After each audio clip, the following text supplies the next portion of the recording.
രോഹിതേട്ടാ, ഇപ്പോൾ 2 ദിവസം മുന്നേ കാസർഗോഡ് ടോൾ പ്ലാസയിൽ ഒരു തല്ല് നടന്നതിനെ കുറിച്ച് നമ്മൾ കണ്ടു. അതുപോലെ തന്നെ ഒരുപാട് ടോൾ പ്ലാസകളിൽ ഇത്തരത്തിൽ സംഘർഷങ്ങൾ ഉണ്ടാകുന്ന ഒരു സാധ്യത നമ്മുടെ നാട്ടിലുണ്ട്.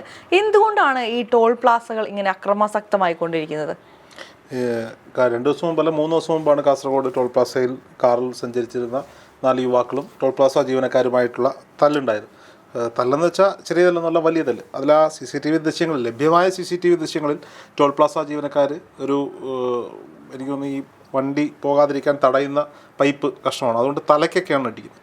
അത് പിടിച്ചു മേടിച്ച് തിരിച്ചടിക്കുമ്പോൾ ഈ പിള്ളേർ മുട്ടുനാഴി അടിക്കുന്നതായിട്ടാണ് കാണുന്നത്. തല അടിച്ച് പൊട്ടിക്കത്തക്ക രീതിയിലുള്ള ആളുകൾ ഈ ടോൾ പ്ലാസ ജീവനക്കാരാക്കി വെച്ചിരിക്കുന്നത് ഒരു ഗുണ്ടായുസത്തിൻ്റെ ഒരു രീതി തന്നെയാണ്. നമുക്കറിയാം, നമ്മളിപ്പോൾ പാലിയേക്കരയാവട്ടെ കുണ്ടന്നൂരാവട്ടെ ഇവിടെയൊക്കെ എന്തെങ്കിലുമൊക്കെ രീതിയിൽ വാക്ക് തർക്കം ഉണ്ടായാൽ പിന്നെ ഗുണ്ടായുസത്തിൻ്റെ സ്റ്റൈലിലാണ് അവർ സംസാരിക്കുന്നത്. പരാതി കൊടുക്കാൻ ചെന്നാൽ ഈ ഇതിൻ്റെ ഓഫീസിലിരിക്കുന്ന സാർമാർ ഇത് ഗുരുവായൂരപ്പൻ്റെയൊക്കെ പേരിലാണ് ടോൾ പ്ലാസയുടെ പേരൊക്കെ ഉണ്ടാക്കി വെച്ചിരിക്കുന്നത്. അവിടെ ചെന്ന് കഴിഞ്ഞാൽ ഇവർ ആദ്യം മാന്യമായിട്ട് സംസാരിക്കും, പിന്നെ ഇവർ പോയിട്ട് ഇതിൻ്റെ CCTV ദൃശ്യങ്ങളും ഇതിൻ്റെ സൗണ്ട് റെക്കോർഡിങ്ങും ഉണ്ട്. മനസ്സിലാക്കേണ്ട ഒരു കാര്യമുണ്ട്, CCTV ഫുട്ടേജ് മാത്രമല്ല അവിടെ സംസാരിക്കുന്ന സൗണ്ട് ഓടാകത്ത് റെക്കോർഡാകുന്നുണ്ട്.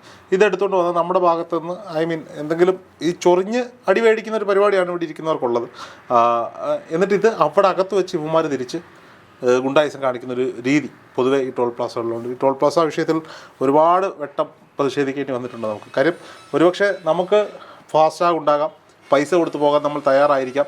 അത്തരത്തിൽ നമ്മൾ ചെല്ലുമ്പോഴായിരിക്കും നമ്മുടെ മുമ്പേ കിടക്കുന്ന വാഹനങ്ങളിലെ പ്രശ്നങ്ങൾ കാരണം മണിക്കൂറുകളോളം ക്യൂവിൽ കിടക്കേണ്ട ഒരു അവസ്ഥ നമുക്ക് വന്നു ചേരുന്നത്. ചിലപ്പോൾ കയ്യിൽ പൈസ ഉണ്ടാവില്ല. ഇപ്പോൾ ഞാൻ നേരിടുന്ന ഒരു പ്രശ്നം, ഞാനൊരു പുതിയ വണ്ടി എടുത്തു.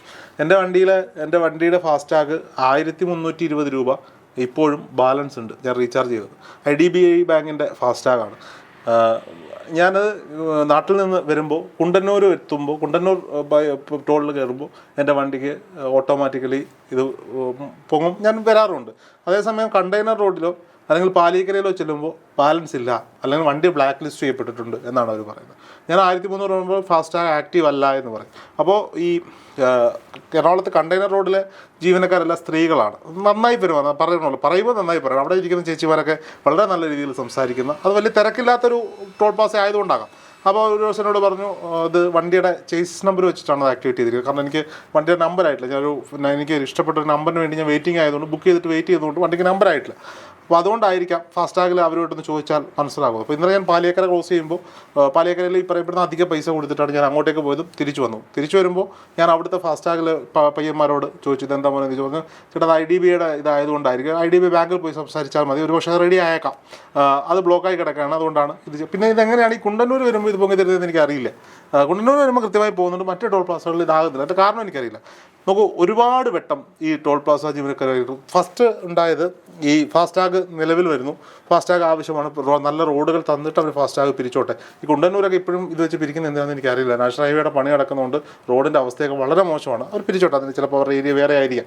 അപ്പോൾ ആദ്യഘട്ടങ്ങളിൽ ഈ ഇരട്ടി ചാർജ്, അതായത് ഫാസ്റ്റാഗ് ഇല്ലെങ്കിൽ ഇരട്ടി പൈസ വാങ്ങുക എന്നത് അറിയാതെ വന്നു വിടുന്ന ആളുകളുണ്ടായിരുന്നു. ഇവർക്കൊക്കെ അവർ വലിയ രീതിയിൽ ഈ പ്രശ്നങ്ങൾ നേരിടേണ്ടി വന്നിരുന്നു. ഇപ്പോൾ ആദ്യമൊക്കെ നോർത്ത് ഇന്ത്യയിൽ നിന്നുള്ള ആളുകളാണ് അവിടെ പിരിക്കാൻ കൂടുതലായി ഉണ്ടായിരുന്നത്. ഇവർ മലയാളം പറയില്ല, അറിയാമെങ്കിലും പറയാമല്ല, ഇവർ ഹിന്ദിയിലാണ് സംസാരിക്കുക. ഒന്ന് പറഞ്ഞ് രണ്ടിന് ഗുണ്ടായുസമാണ്, അവർ ഗുണ്ടകളെ പോലെ പെരുമാറും.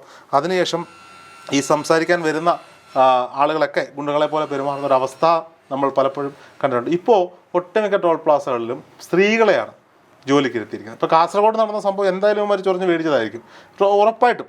ടോൾ പ്ലാസ ജീവനക്കാർ അല്ലാതെ വഴിയാത്രക്കാർ പ്രശ്നം ഉണ്ടാക്കാൻ വേണ്ടി ഒന്നും അല്ല പോകുന്നത്. കുടുംബത്തോടൊപ്പം പോകുമ്പോൾ കഴിഞ്ഞ ഈ പാലക്കാട് ഉപതെരഞ്ഞെടുപ്പ് സമയത്ത് ഞാൻ ആവശ്യവുമായി പാലക്കാടും കോയമ്പത്തൂരും ഒക്കെ പോയിട്ട് തിരിച്ചു വരുമ്പോൾ നമ്മുടെ കുതിരാൻ തുരങ്കത്തിന് മുമ്പുള്ള ടോൾ പ്ലാസ, ആ ടോൾ പ്ലാസയിൽ മുഴുവൻ സ്ത്രീകളാണ് നിൽക്കുന്നത്.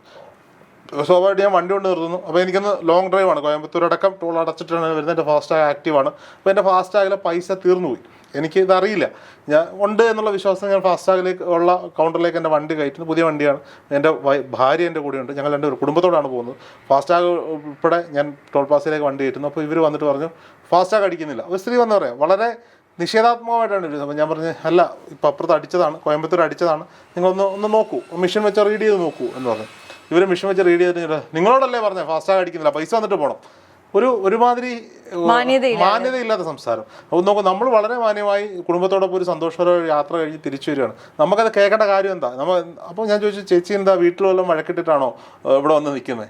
ഞാൻ അവരോട് ചോദിച്ചതാണ്, നിങ്ങളെന്താ വീട്ടിൽ, ഞാൻ ചേച്ചിനെ ഞാൻ വിളിച്ചത്, നിങ്ങൾ എന്തെങ്കിലും വീട്ടിൽ വഴക്കിട്ടിട്ടാണോ ഇവിടെ വന്ന് നിൽക്കുന്നത്? പറഞ്ഞാൽ പോരെ, പൈസ തരാൻ തരാം, അല്ലെങ്കിൽ ഞാൻ ഫാസ്റ്റാഗ് റീചാർജ് ചെയ്യാം. ഞാൻ പറയണം, ഞാൻ ഫാസ്റ്റാഗ് റീചാർജ് ചെയ്യാം. അപ്പോൾ അവർ, അത് IDBI ബാങ്കിൻ്റെ ഫാസ്റ്റാഗാണ്, റീചാർജ് ചെയ്ത് കഴിഞ്ഞാൽ അരമണിക്കൂർ എടുക്കും, നിങ്ങൾ റിവേഴ്സ് പോകണം. ഞാൻ ചോദിച്ചു, ഞാൻ ഇത്ര റിവേഴ്സ് പോകുന്നത്, ഞാൻ പൈസ എന്നാൽ പ്രശ്നം തരുന്നില്ലേ? എന്നാൽ പൈസ ഞാൻ എൻ്റെ അന്ന് തന്നെ 200 രൂപ എടുത്ത് കൊടുത്തു. അത് 200 രൂപയ്ക്ക് അടുത്ത എന്തോ എമൗണ്ടാണ് അവിടെ. അത് ഞാൻ വണ്ടി എടുക്കാൻ തരുമ്പോൾ ഇവർ പറയാണ് ഓരോരോ നാശങ്ങൾ വന്നു കയറിക്കോളും. നോക്കൂ, നമ്മൾ അതിനുശേഷം അത് അവിടെ വലിയൊരു തർക്കമായാൽ ഉറപ്പായും ഞാൻ എന്തെങ്കിലും അങ്ങോട്ടും ഇങ്ങോട്ടും സംസാരിച്ചു, അനാവശ്യമായി എന്തെങ്കിലും പറഞ്ഞാൽ ഞാൻ ആ വണ്ടിയിൽ നിന്ന് ഇറങ്ങിയാൽ ഇവർ ആ CCTV ഫുട്ടേജ് സ്ത്രീത്വത്തെ അവമാനിച്ച കേസ് വരും. സ്ത്രീ പീഡനത്തിന് വരെ അവർ ഒരുപക്ഷെ കേസ് കൊടുക്കും. വണ്ടിയിലിരിക്കുന്ന എൻ്റെ ഭാര്യയെ വരെ ഈ സ്ത്രീ ആക്ഷേപിച്ചു എന്നുള്ളതാണ് സത്യം. സംസാരിച്ചു, ഞാൻ പറയേണ്ടുന്നൊരു സാഹചര്യം ഉണ്ടായി. ഞാൻ അവരോട് പറയേണ്ട മറുപടി വാഗോണ്ട് പറഞ്ഞു, തിരിച്ചു പറഞ്ഞ ഒരു നിവൃത്തിയില്ലാത്ത പറച്ചിൽ. അവരെ കൊല്ലാനുള്ള ദേഷ്യത്തിൽ നിന്ന് വിറയ്ക്കുകയാണ്. എന്നാൽ ഞാൻ ആലോചിക്കും, എന്തിനാണ് ഇതിൻ്റെ ആവശ്യം? നമ്മൾ നാട്ടിലില്ലാത്ത നികുതികൾ മുഴുവൻ കൊടുത്തിട്ടാണ് വണ്ടിയിൽ പെട്രോൾ അടിക്കുന്നത്. ഒരു വണ്ടി വാങ്ങുമ്പോൾ വണ്ടി വിലയിൽ നിന്ന് എത്രയോ കൂടുതലാണ് നമ്മൾ ടാക്സായി കൊടുത്തിട്ടാണ് വണ്ടി നിരത്തിലേക്ക് ഇറക്കുന്നത്. നല്ല റോഡുകൾ നമ്മുടെ അവകാശമാണെന്നിരിക്കെ ഇവർ ടോള് വെച്ചിട്ട് പിരിച്ചെടുത്തോളൂ. ഞങ്ങൾ പാലക്കാടോട്ടൊക്കെ വരുമ്പോൾ നല്ല റോഡ് കിട്ടുന്നുണ്ട്, അവർ പിരിച്ചോളൂ, അത് കൊടുക്കാൻ തയ്യാറാണ്. ഈ ഫാസ്റ്റാഗ് റീചാർജ് ചെയ്യാൻ നമ്മൾ മറന്നു പോകുന്നതായിരിക്കാം. അതിനിങ്ങനെയാണോ ഇവർ പെരുമാറേണ്ടത്? അപ്പോൾ ഈ കമ്പനികൾ എങ്ങനെയും ആളുകളെ കൊള്ളയടിച്ച് പണം സമ്പാദിക്കുക, അത്തരത്തിലാണ് ഈ ഫാസ്റ്റാഗ് സംവിധാനത്തിൽ ഗുണ്ടാപിരിവുകളാണ് എല്ലായിടവും. ഗുണ്ടകളെ പോലെ തോന്നി. നോക്കൂ, ഞാൻ സ്ഥിരമായി എനിക്ക് ഇത്തരത്തിൽ എന്നെ സംബന്ധിച്ചിടത്തോളം നമ്മൾ പണം കൊടുത്തിട്ട് പോകുന്നതാണ്, നമുക്ക് എല്ലാ സൗകര്യങ്ങളും ലഭിക്കണം.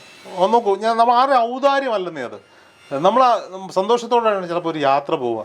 ഒരിക്കൽ 2 വർഷങ്ങൾക്ക് മുമ്പ് ഉത്രാളിക്കാവ് പൂരം റിപ്പോർട്ട് ചെയ്യാൻ പോയി. ഉത്രാളിക്കാവ് പൂരം റിപ്പോർട്ട് ചെയ്യാൻ പോയി തിരിച്ചു വരുമ്പോഴാണ് പാലിയേക്കര ടോൾ പ്ലാസയിൽ ഞങ്ങളുടെ വണ്ടി ഫാസ്റ്റാഗാണ്. അന്ന് ഞാൻ യാത്ര ചെയ്യുന്ന എൻ്റെ ക്യാമറമാൻ്റെ വണ്ടിയിലാണ് ഞങ്ങൾ പോണേ. ഫാസ്റ്റാഗ് ആക്റ്റീവാണ്, ഫാസ്റ്റാഗ് പിന്നെ റീചാർജ് ചെയ്തിട്ടുണ്ട്. ഇപ്പോൾ നമ്മുടെ ചില വണ്ടികൾ, ഞാൻ ഉപയോഗിക്കുന്ന 1-2 വണ്ടികൾ ഫാസ്റ്റാഗ് റീചാർജ് ചെയ്യാറില്ല. കാരണം ഇത് റീചാർജ് ചെയ്തിട്ടും കാര്യമൊന്നുമില്ല. ഞാൻ അവിടെ ചെല്ലുമ്പോൾ ഉള്ള പൈസ നമുക്ക് പെട്ടെന്ന് പോകാമെന്നുള്ളതാണ്, പൈസ കൊടുക്കുക പോവാം, അങ്ങനെ ചെയ്തുകൊണ്ടിരിക്കുന്നത്. അപ്പോൾ ഈ വണ്ടിക്ക് ഫാസ്റ്റാഗ് ഉണ്ട്. ഒരു 4-5 വണ്ടി കിടക്കുക, ഫ്രണ്ടിലത്തെ വണ്ടിയിൽ പോകുന്ന ഒരു ഇടുക്കിക്കാരൻ കണ്ട, അവർക്ക് ഈ ഫാസ്റ്റാഗ് സംവിധാനം അറിയില്ല. ഈ ഇരട്ടി പൈസ കൊടുക്കാൻ അവർ തയ്യാറല്ല. അവർ പറയുന്നത് ഇത്രയേ ഉള്ളൂ, ഇത് 80 രൂപ 90 രൂപയാണ്, 180 രൂപ അടയ്ക്കണം എന്ന് പറയുമ്പോൾ ഇല്ല 90 രൂപ. ഇവർ അവിടെ ബഹളമാണ്. അപ്പോൾ ഞാനങ്ങോട്ട് ഇറങ്ങി ചെന്നിട്ട് ഈ വണ്ടി ഒന്ന് മാറ്റിയിട്ടിട്ട് നിങ്ങൾ സംസാരിക്കും, ഞങ്ങളെങ്ങനെ കയറ്റി വിട്. ഇവന്മാർ നമ്മുടെ അടുത്ത് ഗുണ്ടകളെ പോലെ സംസാരിക്കുക. അവിടെ ടോളില് ബഹളം വെക്കേണ്ടി വന്നു. അതന്ന് നമ്മൾ വർക്ക് ചെയ്ത ചാനലിലൊക്കെ ആ വീഡിയോ ഒരു അത്യാവശ്യം വൈറലായ വീഡിയോ. അതിനുശേഷം അത് നമ്മളെ കൊണ്ട് ചെയ്യിക്കുന്നതാ കാര്യം. നമ്മളെ നോക്കൂ, രാവിലെ മുതൽ രാത്രി വരെ ഒരു പൂരത്തിന് പോയി, അത് പൂരം കാണാൻ പോയത് ആസ്വദിക്കാൻ പോയല്ല, വാർത്തയും വീഡിയോയും എടുത്ത് അവിടെ ജോലിയും ചെയ്തിട്ട് മടങ്ങി വരുമ്പോൾ എത്രയും പെട്ടെന്ന് വീട്ടിലെത്താനാണ് നമ്മൾ ശ്രമിക്കുന്നത്. അപ്പോൾ അവിടെ നമ്മളെ കൊണ്ടുപോയി അപ്പോൾ ഞാൻ നോക്കുമ്പോൾ ഒരു പോലീസ് ജീപ്പ് തൊട്ടപ്പുറത്ത് കിടന്ന് പെറ്റി അടിക്കുന്നുണ്ട്. ഞാൻ അവിടെ ചെന്ന്, നിങ്ങൾ എന്തിനാ ഇവിടെ, ഇങ്ങനെ പ്രശ്നം വരുമ്പോൾ ഇതൊന്ന് ക്ലിയർ ചെയ്യാനല്ലേ പോലീസ്? ആ പോലീസുകാരൻ അവധി സ്ഥിരമുള്ളതല്ലേ. ഞാൻ അവസാനം അദ്ദേഹത്തിനോടും മുഖം കറുത്ത് സംസാരിക്കേണ്ടി വരും. അദ്ദേഹം പിന്നെ അവസാനം വന്ന് കാര്യങ്ങൾ സംസാരിച്ച് വണ്ടികൾ കടത്തി വിടുന്ന ഒരു സാഹചര്യത്തിലേക്ക് പോയി. എല്ലാ ടോൾ പ്ലാസകളും ഇത്തരത്തിൽ ഈ ഗുണ്ടാ വിളയാട്ടങ്ങളുടെയും ഒക്കെ ഏരിയയായി മാറിക്കൊണ്ടിരിക്കുകയാണ്.